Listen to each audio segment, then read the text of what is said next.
Bismillahirrahmanirrahim. Assalamualaikum warahmatullahi wabarakatuh.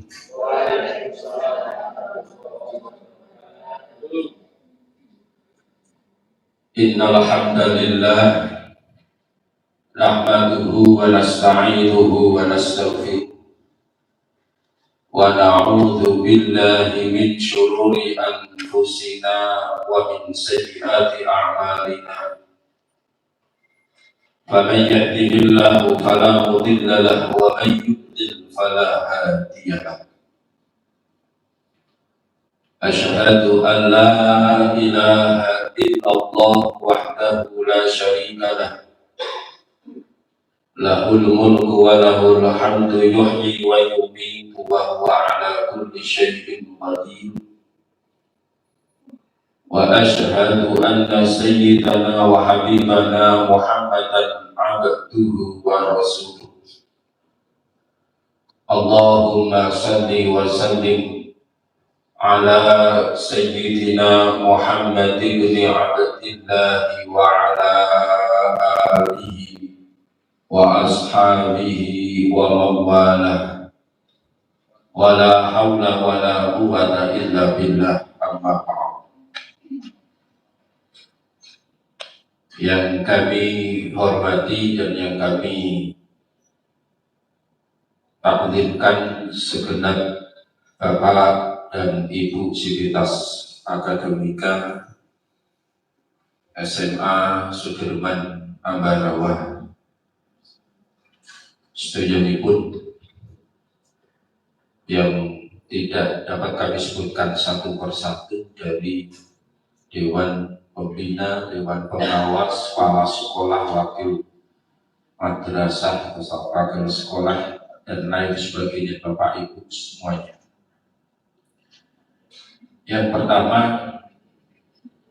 mari kita senantiasa menambah syukur kita kehadiran Allah Subhanahu wa Ta'ala atas segala limpahan nikmat dan rahmatnya, yang mana pada kesempatan siang menjelang sore ini kita dipertemukan oleh Allah Subhanahu wa Ta'ala dalam satu majelis yang semoga majelis ini menjadi majelis yang baik, majelis yang diridhoi oleh Allah Subhanahu wa Ta'ala, majelis yang senantiasa membawa kemanfaatan dan keberkahan bagi kita semua, dan selalu semoga kita dijaga iman dan Islam kita, diberikan istiqomah oleh Allah Ta'ala dalam menjalani hidup kita sebagai hamba Allah Subhanahu wa Ta'ala.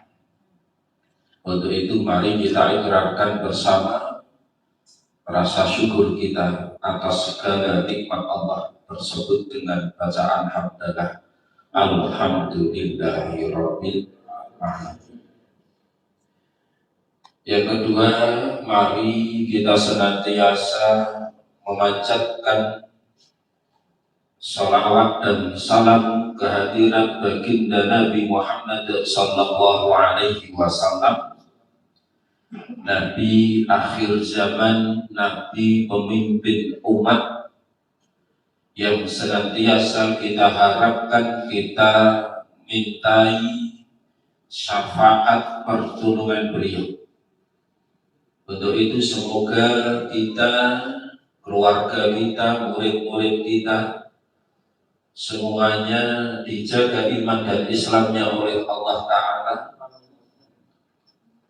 bisa meneladani keteladanan baginda Rasulullah Sallallahu Alaihi Wasallam, menunaikan apa yang menjadi ajaran dan sunnah beliau, yang mana harapannya adalah kita semua termasuk bagian dari umat beliau yang mendapatkan barokah syafaat pertolongannya terlebih kelak di yaumul qiyamah. Amin Allahumma amin.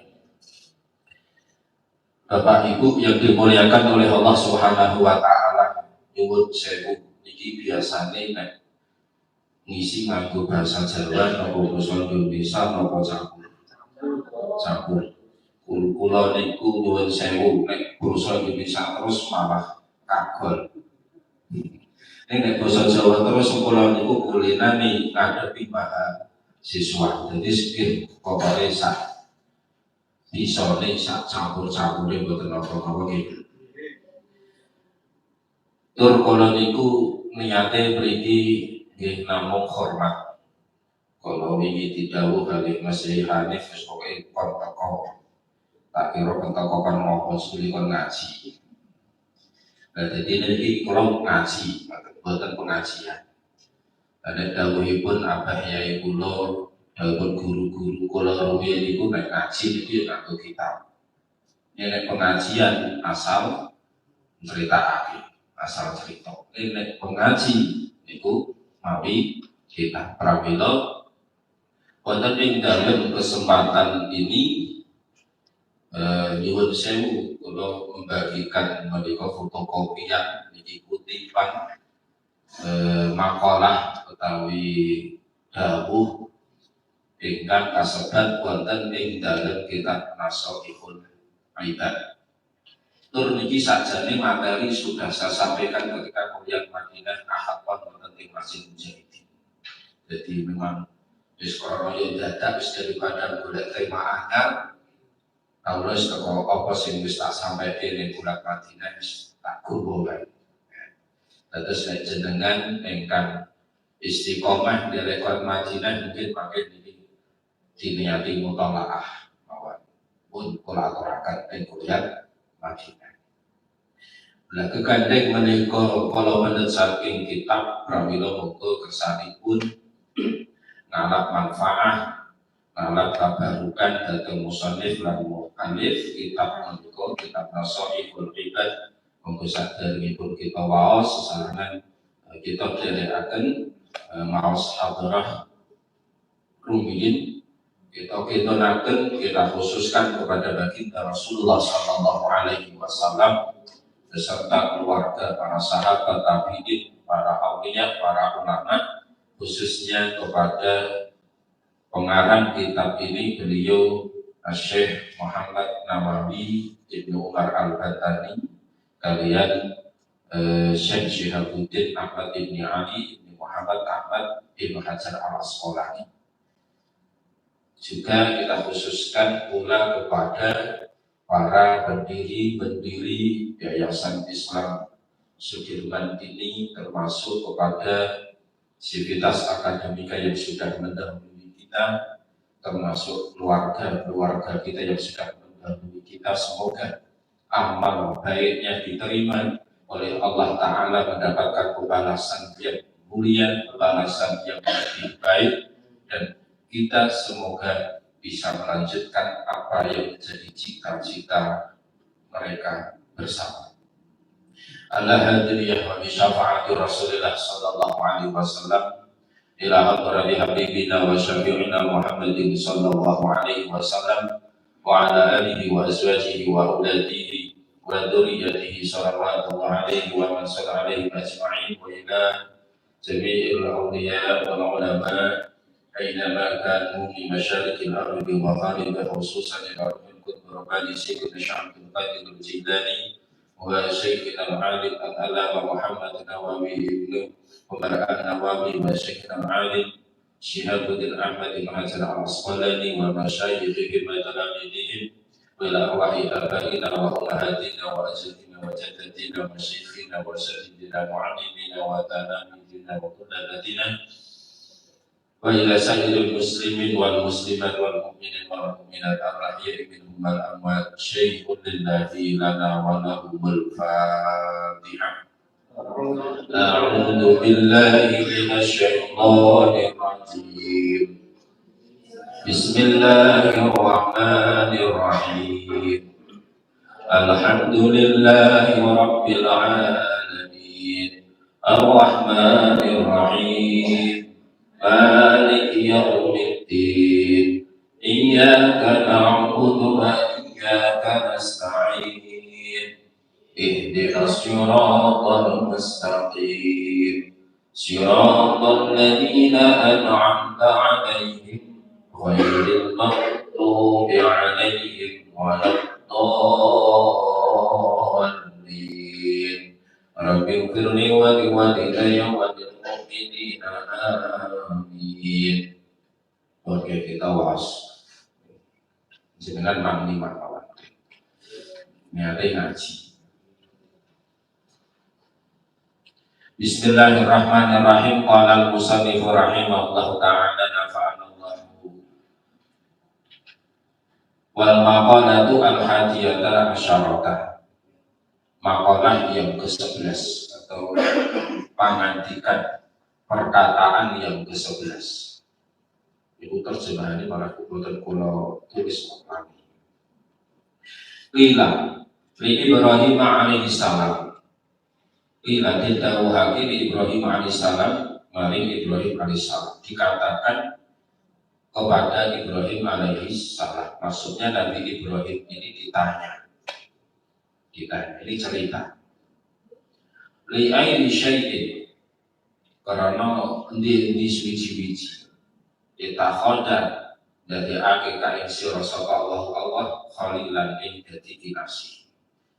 Sebab apa wahai Ibrahim, Allah itu menjadikan engkau menjadi khalil. Khalil itu orang yang dikasihi, kekasih Allah Ta'ala. Jadi Ibrahim itu memiliki julukan Khalil, Khalilur Rahman atau Khalilullah, kekasih Allah Ta'ala. Setiap nabi itu memiliki panggilan khusus. Nah, untuk Ibrahim itu diberikan gelar Khalil. Nah, Ibrahim ditanya, Ibrahim, karena sebab apa Allah itu menjadikan engkau sebagai Khalil, orang yang dicintai oleh Allah Ta'ala, orang yang dikasihi oleh Allah Ta'ala. Maka nanti coba kita belajar bersama mencermati jawaban Ibrahim ini, sekaligus kita berusaha untuk mewujudkan dalam kehidupan kita sehari-hari. Dawuhipun utawi jawaban Ibrahim, qala dawuhake sapa Ibrahim bitala tadi asya kelawan pira-pira perkara. Ibrahim ini menjawab bahwa yang menjadikan sebab aku diangkat oleh Allah Ta'ala menjadi Khalil itu ada sebab 3. Ikhtartu amrallahi ta'ala ala amri ghairi. Ini yang pertama. Aku memilih urusan Allah Ta'ala melebihi urusan selain Allah Ta'ala. Wa fi nusratin, dalam naskah yang lain, makhtartu amral ghairi ala amrillahi ta'ala. Aku tidak memilih urusan orang lain melebihi kepentingan urusan Allah Ta'ala. Yang pertama. Yang kedua, wa mahtamantu bima takaffalallahu li. Aku tidak mementingkan atau tidak tidak pernah meresahkan, tidak mengkhawatirkan perkara yang telah Allah tanggung atau Allah jaminkan untukku. Ai ma kuntu bi amrin ma tahammalallahu li min rizqi. Yang dimaksud adalah yang sudah dijamin oleh Allah Ta'ala itu berupa rezeki.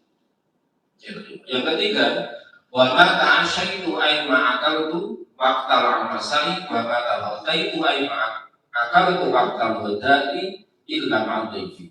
Aku tidak makan sore dan aku tidak makan malam atau makan siang kecuali bersama dengan kamu. Kemudian ruwiya annahu alaihi salam kana yamshi milan aw mailaini li talabi man yaqulu ma'ahu alaihi assalam. Diceritakan bahwa beliau Nabi Ibrahim itu berjalan mencari orang 2 mil atau 1 mil atau 2 mil untuk mencari orang yang mau makan bersama dengan beliau Nabi Ibrahim. Para bapak, para ibu yang dimuliakan Allah Subhanahu wa Ta'ala. Di dalam makalah ini yang disebutkan oleh musannif dalam kitab Nasaikhul Ibad ini menceritakan bahwa Nabi Ibrahim itu menyebutkan 3 prinsip hidup. Prinsip hidup yang menjadi fondasi utama. 3 prinsip ini adalah manifestasi dari kecerdasan spiritual dan ketangguhan akidah yang patut kita jadikan pedoman. Maka mari kita nanti bersama-sama meneladani Ibrahim ini. Jadi prinsip hidup. Yang pertama adalah supremasi ketaatan. Dengan ibadah jawaban Ibrahim tadi, ikhtartu amra wa ta'ala ala amri, aku itu selalu memilih urusan Allah di atas urusan selain Allah, mementingkan perintah Allah daripada perintah selain Allah. Itu kalau dalam catatan saya, ini menggambarkan suatu hierarki prioritas dalam hidup. Hierarki. Jenengan dulu pernah belajar hukum, belajar hukum ada istilah hierarki. Jadi hierarki itu kan piramid, segitiga piramid.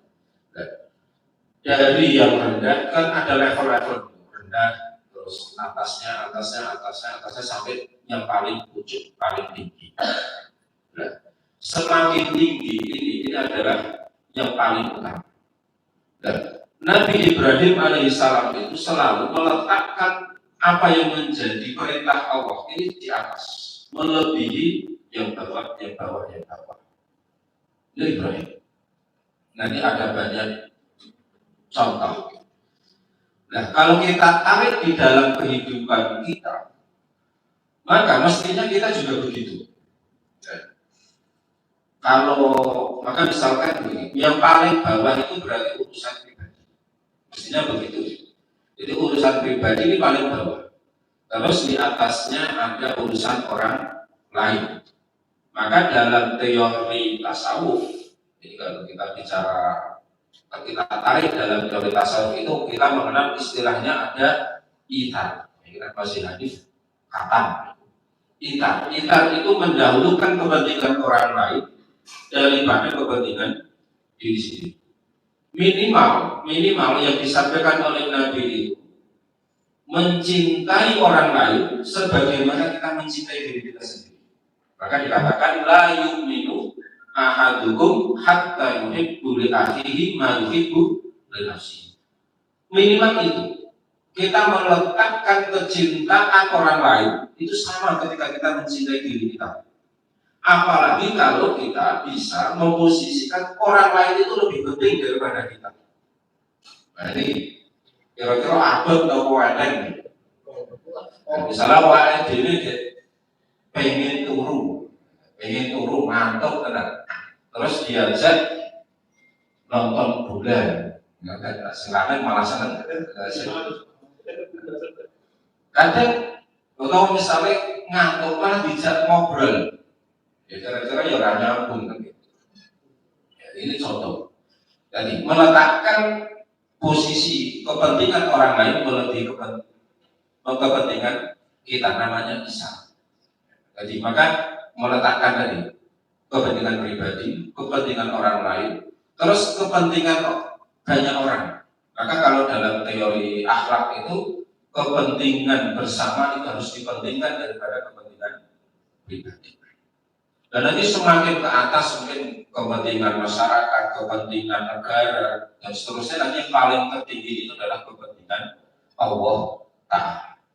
Maka kalau kita mengambil prinsip ini, jangan sampai kita itu urusan-urusan Allah, urusan-urusan perintah agama itu jangan sampai terabaikan karena kita mementingkan kepentingan kita sendiri. Nah ini, maka ini penting. Kalau kita ingin maju bersama, maka prinsip ini dicoba kita bangun. Contoh misalnya kalau kita tarik dalam kehidupan kita, ini kira-kira, misalnya ono adzan sholat zuhur, sementara kita sedang ngobrol asik, kira-kira lek ning masjid ikut sholat apa terus kira ngobrol? Biasanya pribadi jenengan. Terus kira ngobrol. Atau misalnya kita depan putar lagi ngerjain administrasi nopo bagian guru kan administrasi ini masya Allah. Kalau dia ngalami jadi guru, dosen yang ternyata ya bodoh baik. Begitu kita mengerjakan administrasi, tapi ini administrasi pribadi, bukan sedang rapat. Kalau sedang rapat nanti pembahasannya beda lagi. Jadi kita sedang mengerjakan pekerjaan kita mandiri, ngedep laptop, terus ono dan sementara mungkin bagian BK, bagian kerohanian, moyak-moyak, bocah-bocah di masjid. Kira-kira jenengan melu di masjid atau malah ngumpet. Jadi inilah sebagai moga kita saran-saran muhasab. Nah, kalau kita tarik lagi dalam kehidupan Ibrahim tadi, Ibrahim itu terbukti bahwa beliau ini menciptakan hierarki prioritas dalam hidup itu hanya untuk Allah Ta'ala. Maka kisah-kisah Ibrahim, karena ini memang kebetulan mau Idul Adha, yang kemudian jadi syariat, namun yang beli hewan kurban, itu kan sebenarnya salah satu wujud hierarki itu. Kalau sebelum perintah nyembelih itu kan Ibrahim itu di Quran itu banyak ceritanya, diperintah diminta sama bapaknya namanya Azar suruh menjual berhala. Itu sebenarnya Ibrahim itu ya secara hati tidak setuju. Saya itu enggak nyembah berhala, saya tidak meyakini berhala itu sebagai Tuhan. Tapi saya suruh menjual jalan jauh-jauh untuk menjual berhala ini. Tapi Ibrahim dia tidak mendahulukan egonya. Karena ini perintah bapak saya, maka saya jalankan. Yang penting saya menjalankan. Itu saja. Kan adalah orang payu kan, adalah orang payu. Dan misalnya payu mungkin ceritanya beda lagi. Maksud Nabi tutulan berolo kan gitu. Tapi untungnya orang payu. Terus kalau tadi kita tarik dengan Ismail, penantian Ibrahim terhadap lahirnya seorang anak itu kan sampai bertahun-tahun. Nah begitu lahirlah namanya Ismail, diceritakan dalam surat As-Saffat itu dari ayat 19 sampai ke belakang. Itu diceritakan begitu Ismail ini falamma balagha asanya kan. Ketika Ismail itu sudah mulai jalan, bahasa sa'ya kan sa'i itu kan hari kecil. Jadi Ibrahim itu berarti Ismail itu nalikane wis mulai melayu, iso melayu alon-alon. Jadi kan cara wae dhewe anak itu wis mulai melayu, durung melayu banget, dia mulai melayu alon-alon iki lucu-lucu. Umumnya ya awake dhewe gek seneng. Lagi cinta-cintanya kepada anak, ternyata oleh Allah Ta'ala Ibrahim ini lewat mimpi diberikan isyarat untuk menyembelih putranya. Jadi nek cara logika, kira-kira apa ya ono, apa ya tekan kan gitu. Apa mungkin seorang orang tua kandung yang sudah lama mengharapkan kelahiran anak, tapi begitu lahir ternyata disuruh menyembelih. Dia lucu-lucunya mana? Ya kan? Seneng-senengnya mana? Pokoknya nyembelih itu pasti itu secara logika tentu akan bertentangan dengan logika, bertentangan dengan perasaan cinta. Tapi di situ Ibrahim karena memang ini perintah Allah, Ibrahim laksanakan. Ya, meskipun kemudian diganti dengan kambing kan itu wedhus. Ya, cuman sing ini terus jadi syariat ibadah korban. Makanya banyak pertanyaan itu terkait korban. Nah, cara video kan banyak pertanyaan kira-kira korban itu lebih baik kambing atau sapi. Jenengan milih sapi nopo kambing? Ayo sing korban sinten? Enten sing korban. Kalau iuran sapi nopo korban kambing? Sapi nopo milih sapi? Seneng sapi, senengnya sapi ya.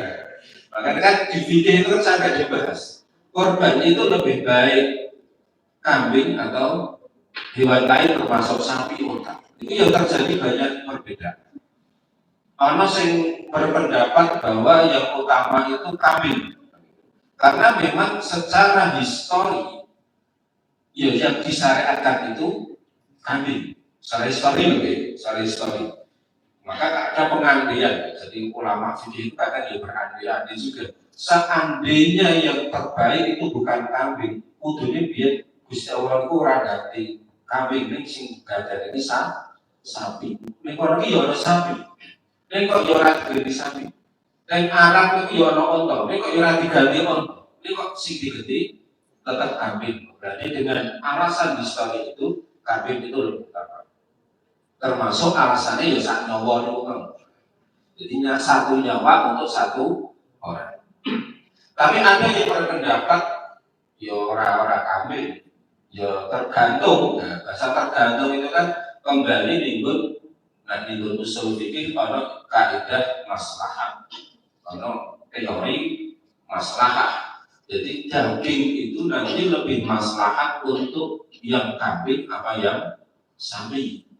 Maka bisa jadi kalau memang maslahatnya kambing, ya lebih baik kambing. Misalnya adalah satu kampung atau satu keluarga yang berkorban itu memang senangi kambing, ya itu lebih baik kambing. Tapi kalau kita mempertimbangkan konteks sekarang itu orang korban itu kan di panitia dibagikan kepada masyarakat. Masyarakat saat ini senangi kambing atau sapi, rata-rata sapi. Ini kayak tuku sate, kenapa kok merasa sate sapi? Nilai sate kambing, ini pun begitu dijawab. Nek ono korban nilai sapi, ini nek pengen boleh sate kambing. Lah kok orang bilang kambing itu tekan rumah di sate. Ya, tapi kayak umumnya sapi. Maka kenapa sebagian ulama-ulama kontemporer itu lebih memahami maslahatnya mana, dan kalau memang masalahnya sapi ya kurban sapi lebih apa boleh dagingnya lebih oke gitu. Regane yo podo ya, ini podo lebih parah, tapi kan di Broyo waktu itu Pak, waktu itu.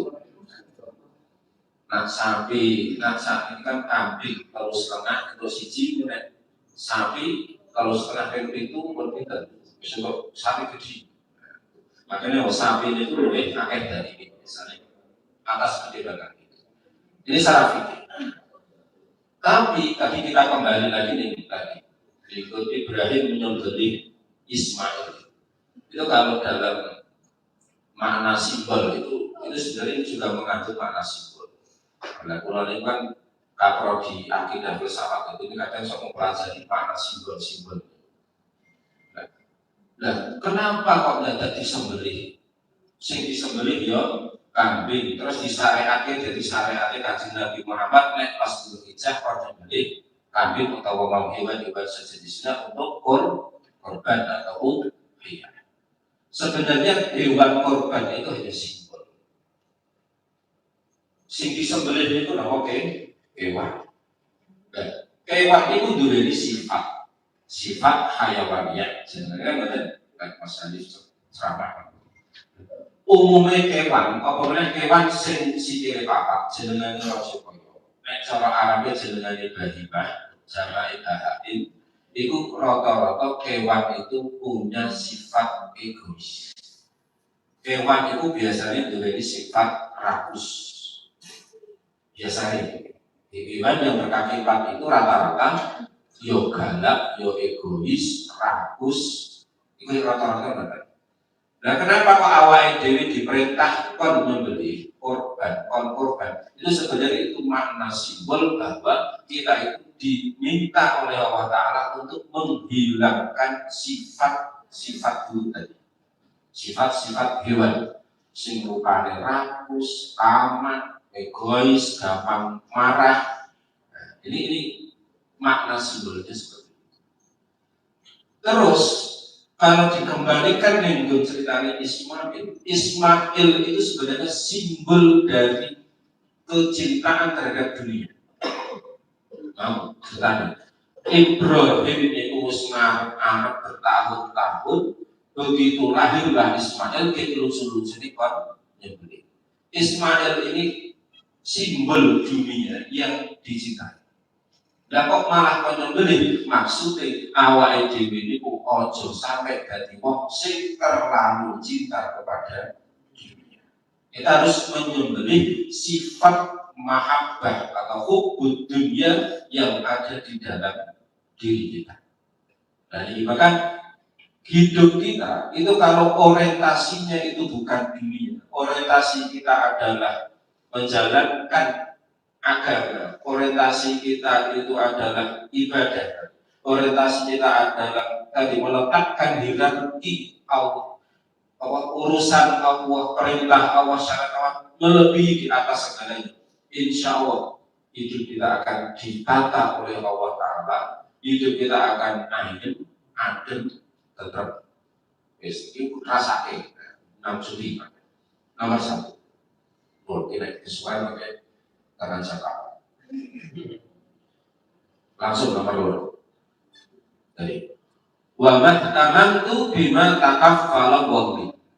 Kepasrahan eksistensi, membebaskan diri dari kegelisahan materi. Ini nyambung ke Pak. Jadi Ibrahim itu mengajarkan kepada kita untuk menggugat kekhawatiran, menghilangkan rasa kekhawatiran di dalam hati kita terhadap apa yang sudah Allah Ta'ala jamin. Nah, yang dijamin oleh Allah Ta'ala itu apa? Rizki. Makanya ini Al-Quran engkau wa ma min dabbatin fil ardi illa 'ala Allahi rizquha. Tidak ada satu dabbah pun di muka bumi ini kecuali Allah sudah menanggung rezekinya. Dabbah itu hewan melata. Hewan saja itu sudah ditanggung rezekinya oleh Allah Ta'ala. Hewan saja yang dia tidak punya kecerdasan sebagaimana kecerdasan manusia ditanggung rezekinya oleh Allah Ta'ala. Kalau contoh-contoh lain misalnya ono laba-laba sing gawe omah gur ning pojokan wae kadang yang jadi wis dirusak karo sing di omah. Iku wis ditanggung, dijamin rezeki kali Gusti Allah. Apalagi awake dhewe sing duwe otak, punya kecerdasan, punya kemampuan untuk usaha, punya kemampuan untuk berpikir, itu mesti dijamin rezekinya oleh Allah. Maka tadi menggugat, menghilangkan kekhawatiran di dalam hati kita soal rezeki. Karena apa? Hakikatnya kita itu sudah dijamin rezekinya oleh Allah. Cuman Allah itu juga atau Nabi itu mengajarkan kita untuk melakukan kewajibannya. Nah, kewajiban kita itu apa? Usaha. Itu dong. Yang terpenting kita itu usaha. Soal hasil Allah Ta'ala. Karena Allah sudah menjamin. Nah, tapi kan ya tadi namanya hidup itu orang begitu, tidak mungkin ada yang datang secara tiba-tiba. Kalau ada itu ya mungkin kasusnya tidak bisa jadi standar umum. Karena mungkin dia wali, mungkin dia nabi dan seterusnya kan mungkin keluar dari hukum sebab akibat. Tapi kalau umumnya ya terus ada sebab akibat. Nah, sebab akibatnya apa ya tadi? Kita sebabnya kita yang penting kita bekerja.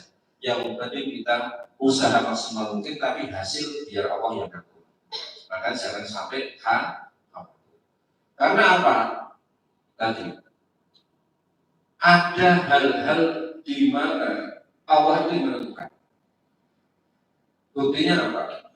Banyak orang bekerja dari pagi bahkan sampai sebelum pagi sekalipun. Sebenarnya dari pasar pagi itu jam 11 itu ramai. Tekan esok, esok Bali tekan ngomong isih kerja meneng sawah. Isih tangan sore. Kunjungi wis kota-kota ning pasar meneh. Enten sing nonton. Ini kadang yo nyun sewu, kadang yo sugih ora pakai sugih. Ini yo ana malah yo sugih-sugih enak. Jadi atau mungkin pekerjaan yang lain, dia kerja siang hari, malam hari, nggak pernah berhenti. Ini juga suke-suke banyak, gitu, kata.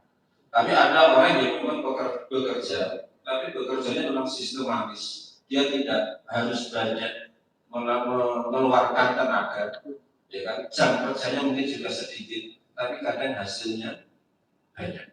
Karena apa? Di situ Allah yang menentukan.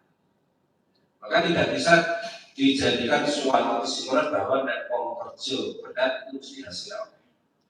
Contohnya nek yang desa wong sing tukang macul awet esuk tekan sore bayarannya pinter 100.000 balik lagi. Kan?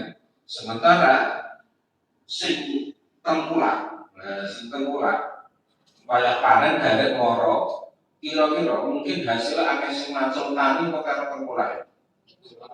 Ayo. Prakteknya banyak yang tengkulak. Sing nandur lombok, nandur tomat, nandur sayur macam-macam, dadak ngenteni rong sasi telung sasi dipanen. Usahanya rong sasi telung sasi. Hasilnya kadang tidak lebih banyak daripada tengkulak sing pas hari panen atau kulaan terus dijual ke pasar. Hanya dalam waktu sehari bisa jadi dia mendapatkan hasil melebihi dari yang punya tanaman. Kan benar? Itu bukti bahwa rezeki itu tidak bisa ditentukan dari kuantitas kerjanya, tapi kualitas bisa. Kualitas itu termasuk tadi awal dewi jogo rasa, jangan sampai kita khawatir, tapi kita tetap harus nyantol lagi bahasa. Kita harus tetap tawakal kalau dalam bahasa akhlaknya nanti tawakal kepada Allah Ta'ala. Dan tawakal itu penting. Karena ketika orang itu tawakal, ketika mendapatkan hasil yang tidak semestinya, itu tetap insya Allah orang sampai stres, tidak akan frustasi. Karena apa?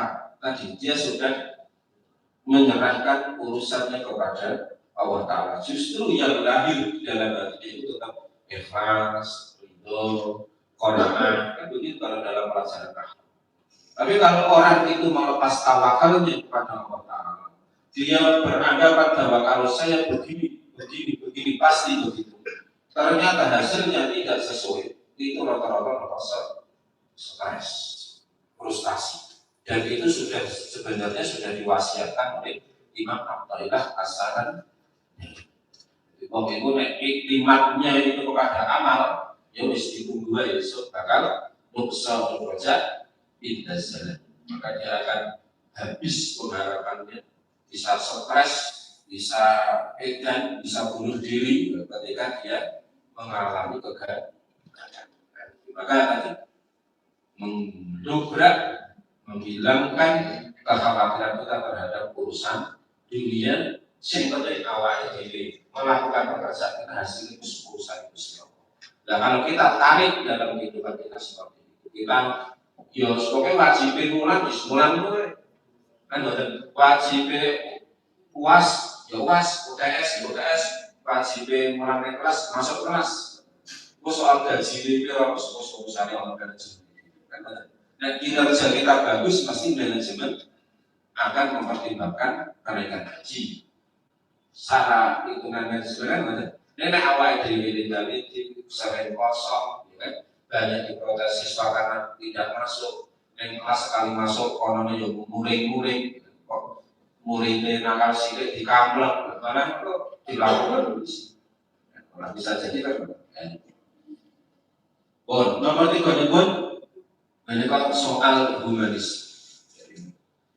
Makna humanisme spiritual atau kesolehan sosial disebutkan dalam makalahnya itu wa ma ta'asyaitu wa ma ta'ataitu illa ma'arifi, dan aku tidak makan siang dan tidak makan malam kecuali bersama tamu. Jadi ribatnya Nabi Ibrahim. Jadi ini sebenarnya kan simbol dari memuliakan tamu, simbol dari ajaran sosial. Jadi agama itu lah buatan melulu itu soal ibadah, hubungan dengan Allah Ta'ala itu buatan. Justru yang banyak itu hubungan muamalah, hubungan sosial. jenengan mangtakat kalau Mas Yai Khalif itu Quran itu ayat sing jelasnya ibadah mahdoh hubungan makhluk karo Gusti Allah itu paling sithik banget. Rata-rata ayat sing ceritake tuntutan untuk berbuat baik kepada sesama manusia. Termasuk yang hadis-hadis Nabi yang memerintahkan untuk ibadah mahdoh kepada manusia sedikit, tapi rata-rata ini masalah sosial. Bahkan di dalam beribadah mahdoh sekali itu harus mempertimbangkan kepentingan sosial. Hebatnya Islam itu. Yona iso oleh ngarani kon imbang. Tapi memang realitas ajaran agama itu lebih banyak dibuat antara sosial. Bahkan dalam ibadah mahdoh sekalipun itu kan mempertimbangkan kondisi sosial. Contohnya nalikanipun sahabat itu pernah ngimami sholat isya sing diwaca surat Al-Baqarah kapan, ya kan? Dan jenengan sholat terus imamnya maca Al-Baqarah nanti kapan kira-kira rasi dari sholat apa imamnya tak kamroni. Malah terus langsung disalib dari sholat itu. Dan itu pernah terjadi di zaman. Jadi ada imam, ya kan, sholat isya sing diwaca Baqarah. Terus sahabat itu energi mufarokoh, kan mufarokoh, sowan dari kajian Nabi. Jadi sahabatnya tidak saya sampaikan dia menjaga nama korban saja, karena sahabat sowan dari kajian Nabi. Karena memang pada saat dia mufarokoh itu di EC, di Senin, dihina, diarani munafik karo jamaah itu terus sowan kali kajian Nabi madul, kan benar, madul. Tapi setelah Nabi tahu kronologinya malah justru imam sing di Senin. Artinya apa? Dalam ibadah mahdoh sekali itu harus mempertimbangkan kondisi sosial. Apa mana kita di dalam ibadah-ibadah yang memang langsung itu adalah ibadah sosial atau bahasanya ibadah itu. Nah, Ibrahim itu mempraktekkan. Bahkan sampai diceritakan kalau aku sampai Ibrahim itu menempuh perjalanan 1 mil atau bahkan 2 mil. Jadi 1 mil itu berapa kilo? 1,5 atau 2,5? 2,5. Jadi kalau 2 mil itu 5 kilo. Jadi Ibrahim itu sampai 1 mil atau 2 mil mencari orang yang mau diajak makan bersama. Jadi ini seorang dipraktek itu. Jadi jenengan mungkin ya kadang kolor ya, kadang dino kepada ramah.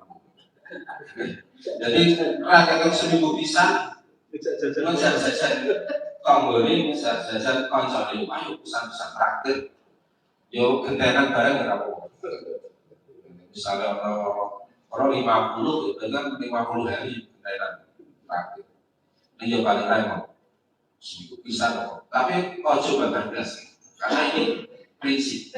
Jadi ketika kita berbagi kepada orang lain, kita mengajak bersama orang lain untuk masuk dalam kehidupan kita, itu sebenarnya di situ membantu ketenangan, membantu kebahagiaan. Jadi jenengan membuktikan saja. Nah, jenengan traktir, terus dan traktir itu mesti rasanya laksana. Karena ini ratan traktir biasanya gitu. Jadi ada pengaruhan tersendiri, nah bisa traktir uang itu ada pengaruhan tersendiri. Jadi makanya kalau traktir, kayak Ibrahim, bahkan Nabi Ibrahim itu selalu membuka pintu rumahnya untuk siapa yang datang dipersilakan, bahkan diajak makan bersama. Nah orang Muslim kan kok boleh uang sampai 1 atau 2 mil, boleh uang sebisa belum diajak. Nah itu hebatnya itu. Makanya awal dewi kalau bisa begitu punya rumah itu ya terus terlalu inklusif ya, bukan eksklusif kan malah inklusif. Jadi tertutup, rumah malah dipakai libur banget. Kira-kira orang tamu malah dibuka sakit rumah. Kayak kirim di sana, kalau kamu orang pun langsung psikologi. Nah, itu tahu. Jadi justru malah kalau ada tamu kita muliakan, kita jamu. Bahkan kalau cerita-cerita Sinten niku Imam Hanafi. Imam Hanafi itu punya tradisi, punya rumah itu tidak pernah dikunci. Bahkan pintunya selalu terbuka. Itu rumahnya Imam Hanafi. Maka ada cerita di mana ketika santri-santri Imam Hanafi, termasuk Imam Syafi'i, itu bertamu, adalah Imam Hanafi tidak ada, itu langsung makanan yang ada di meja itu langsung dihabiskan. Dan Imam Hanafi malah senang. Jadi rasa ngenteni monggo nanti langsung sahur. Kalau sudah dihidangkan di meja ya berarti wis halal. Prinsipnya apa? Kecuali kalau belum dihidangkan itu tidak cukup beli, itu harus naik meja itu maksudnya disediakan untuk tamu. Tamu jadi rasa dadak izin ya apa-apa. Dan jenengan sing di omah nek pancen dhewe cemilan duwe makanan kok sudah ditaruh di meja itu anggap saja ikhlas, tidak usah terus nek orang tamu belum izin kok jujur teko langsung mangan, teko langsung ngombe, ya rasa dibeli padahal sudah oke. Itulah cara menghormati. Nah, maka tadi dari lingkup masalah tauhid mementingkan kepentingan Allah melebihi kepentingan yang lain. Kemudian dilanjutkan kita jangan khawatir terhadap urusan dunia. Meskipun kita tetap harus melaksanakan tugas kita sebagai manusia untuk berusaha. Kemudian kita membangun hubungan itu tidak hanya hubungan kepada Allah, tapi juga harus membangun hubungan kepada sesama manusia. Terutama kalau dalam konteksnya Nabi Ibrahim itu adalah tamu, ini adalah prinsip-prinsip hidup yang perlu kita teladani, perlu kita contoh, dan insya Allah itu akan membawa kita kepada hidup yang berkualitas. Insya Allah begini. Jadi nek ana wong kok pelit, insya Allah ya sholat disenengi wong. Maka makna khalil tadi kan orang yang disenangi kan. Nisbahnya Ibrahim yang disenangi Gusti Allah, yang disenangi manusia. Nah awal dewi yang rasanya disenangi kaum doni, disenangi kocori, disenangi rekan kerjanya, disenangi sebelumnya. Berarti kan awal dewi mengamalkan 3 prinsip ini, insya Allah akeh wong seneng. Kosok Bali di awal dewi kok pelit, orang tamu, mertamu itu ada tinggalnya. Wah aku orang ngomah, udah kapan membalik, aku sibuk terus. Kita mau untuk malah nolak. Terus cukup bilang ya apa-apa. Malah jadi nolak, orang malah ditolak. Dan itu malah Yesus itu tadi orang menjadi tidak suka kepada kita, orang tidak sungkan kepada kita, marwah kita sudah tidak baik di mata orang lain. Maka prinsip ini mugi-mugi nular kepada kita bisa mengamalkan meskipun mungkin hanya sedikit sekian persen dari apa yang ada dalam Ibrahim alaihissalam. Karena kita yang bahasanya konflik Ibrahim mungkin jadi nabi yang baik kita punya Ibrahim benar-benar jadi nabi ya hanya sebagian kecil insya Allah sudah cukup menjadi modal bagi kita mengamalkan apa yang menjadi ajaran para nabi dan termasuk ini diajarkan oleh baginda Rasulullah Sallallahu Alaihi Wasallam. Semoga bermanfaat bagi kita semua. Amin Allahumma amin. Kata banyak-banyak yang kami sampaikan kiranya itu bermanfaat. Wallahul musta'an ila tariqil sinan. Wassalamualaikum warahmatullahi wabarakatuh.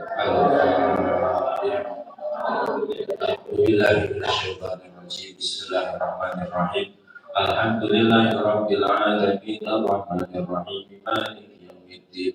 Iyyaka na'budu wa iyyaka nasta'in. Ihdinas siratal mustaqim. Siratal ladzina an'amta 'alaihim ghairil maghdubi 'alaihim waladdallin. A'udzu billahi minasyaitonir rajim. Bismillahirrahmanirrahim. Allahumma shalli wa sallim ala sayyidina Muhammad wa ala ali sayyidina Muhammad sayyidil awwalin wal akhirin wa radhiyallahu ta'ala ولصحابة رسول الله أجمعين والحمد لله رب العالمين حمد الشاكرين حمد النعيمين حمدا يوافي نعمه ويكافئ مزيدا يا ربنا ولك الحمد كما ينبغي لجلال وجهك الكريم وعظيم سلطانك سبحانك لا نحصي ثناء عليك أنت كما أثنيت على نفسك ولك الحمد قبل الرضا ولك الحمد بعد الرضا ولك الحمد إذا رضيت عنا دائما أبدا اللهم صل وسلم على سيدنا محمد الفاتح لما أغلق والخاتم لما سبق والناصر الحق بالحق والهادي إلى صراطك المستقيم صلى الله عليه وعلى آله وأصحابه حق قدره ومقداره العظيم اللهم كما حصصتنا بكتابك الكريم وهديتنا إلى صراطك المستقيم اللهم اصلح به منا جميع ما فسد وطهر به منا ما ظهر منها وما بطن اللهم اجعل القرآن واجعل نورا في قلوبنا ونورا في أسماعنا ونورا في أبصارنا ونورا في أبداننا وأجسادنا ونورا في عقولنا ونورا في قلوبنا اجعلنا نورا نورا نورا وأعطينا نورا ونورنا بما نورت به عبادك الصالحين ربنا اغفر لنا ولوالدينا وارحمهم كما ربونا صغارا اللهم يا الله نسألك سلامة في الدين وعافية في الجسد وزيادة في العلم وبركة في الرزق وتوبة قبل الموت ورحمة عند الموت ومغفرة بعد الموت اللهم هون علينا في سكرات الموت والنجاة من النار والعفو عند الحساب اللهم انفعنا بما علمتنا وعلمنا ما ينفعنا وارزقنا علما ينفعنا وزدنا علما سبحانك لا علم لنا الا ما علمتنا انك انت العليم الحكيم ربنا هب لنا من ازواجنا وذرياتنا قرة اعين واجعلنا للمتقين اماما اللهم لا تدع لنا في مجلسنا هذا وفي مقامنا هذا ذنبا الا غفرته ولا هما الا فرجته ولا دينا الا قضيته ولا حاجة من حوائج الدنيا والآخرة إلا قضيتها ويسرت على قضائها برحمتك يا أرحم الراحمين ربنا آتنا في الدنيا حسنة وفي الآخرة حسنة وقنا عذاب النار وصلى الله على نبينا محمد النبي الأمي وعلى آله وصحبه وبارك وسلم سبحان ربك رب العزة عما يصفون وسلام على المرسلين والحمد لله رب العالمين. Maka Bapak Ibu, Assalamualaikum warahmatullahi wabarakatuh.